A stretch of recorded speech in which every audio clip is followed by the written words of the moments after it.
আপনাদের এই নির্বাচিত সরকার দেশকে আপনাদের চাওয়া অনুযায়ী দেশ গঠনের কাজে সর্বোচ্চ শক্তি দিয়ে চেষ্টা চালিয়ে যাবে। এই ঈদে বাংলাদেশের মানুষ যতটা নির্বিঘ্নে বা যতটা শান্তিতে ঈদ উদযাপন করতে সক্ষম হয়েছে, ইনশাল্লাহ ভবিষ্যতের ঈদগুলোতে যেন আরও বেশি শান্তিপূর্ণভাবে আমরা ঈদ উদযাপন করতে সক্ষম হই। প্রিয় দেশবাসীকে আমি আবারও আজকের পবিত্র ঈদ উল ফিতরের ঈদ শুভেচ্ছা জানাচ্ছি। ঈদ মোবারক। বহু বছর পরে আল্লাহ রাব্বুল আলামিনের ইচ্ছায়, বাংলাদেশের মানুষের দোয়ায় আমি এবং আমার পরিবার দেশের মাটিতে দেশের মানুষের সাথে ঈদ পালন করতে সক্ষম হয়েছি।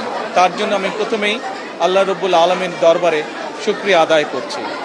আমি এই দেশের একজন নাগরিক হিসাবে আল্লাহ রাব্বুল আলামিনের কাছে দোয়া করি যেন আল্লাহ আমাদেরকে সেই রহমত দেন, আজ এই ঈদে বাংলাদেশের মানুষ যতটা নির্বিঘ্নে বা যতটা শান্তিতে ঈদ উদযাপন করতে সক্ষম হয়েছে, ইনশাল্লাহ ভবিষ্যতের ঈদগুলোতে যেন আরও বেশি শান্তিপূর্ণভাবে আমরা ঈদ উদযাপন করতে সক্ষম হই, দেশের সকল শ্রেণী পেশার মানুষকে সাথে নিয়ে।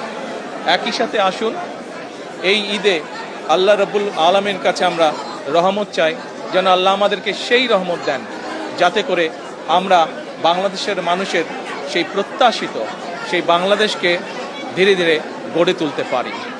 আজকের এই ঈদের দিনে দেশবাসীর কাছে আমি দোয়া চাই, একই সাথে দেশবাসীর কাছে আমি অনুরোধ জানাবো যে আপনাদের সহযোগিতা যদি থাকে, ইনশাল্লাহ আপনাদের এই নির্বাচিত সরকার দেশকে আপনাদের চাওয়া অনুযায়ী দেশ গঠনের কাজে সর্বোচ্চ শক্তি দিয়ে চেষ্টা চালিয়ে যাবে। সকলকে আমি আবারও ঈদের শুভেচ্ছা জানাই। সকলে, দেশের সকল মানুষ, দল মত নির্বিশেষে সকল মানুষ ইনশাল্লাহ ভালো থাকবেন, সুস্থ থাকবেন।